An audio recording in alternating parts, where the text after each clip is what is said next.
La ludopatía es una tendencia patológica hacia los juegos de azar.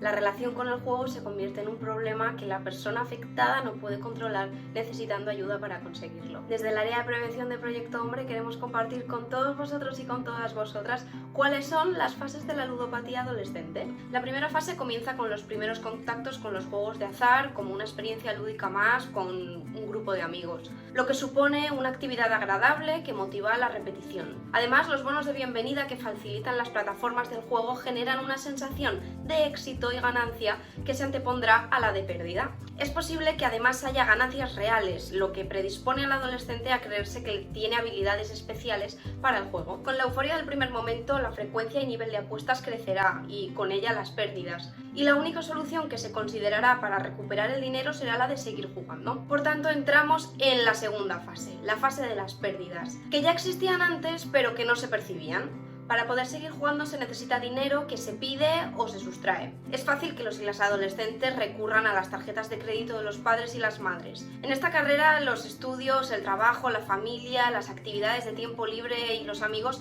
se convierten en un estorbo frente a la necesidad cada vez más imperiosa de jugar. La fase de desesperación es el resultado de las deudas económicas y las pérdidas personales. El entorno le empezará a recriminar al adolescente su conducta, pero ante los riesgos legales seguirá pagando las deudas con el consiguiente deterioro de las relaciones. Los padres tratarán de buscar ayuda, pero el adolescente tiene dudas sobre dejar de jugar. Y la última fase es la del agotamiento. Es el último peldaño del deterioro personal y de mayor desesperación, cuando el adolescente sabe que va a perder todo el dinero que se juega, pero eso no le impide seguir jugando. No hay que olvidar que en los juegos de azar solo hay un ganador, la banca, y en este caso el propietario de la plataforma de juegos y Hacienda. Lo contrario son percepciones sesgadas y publicidad mal gestionada.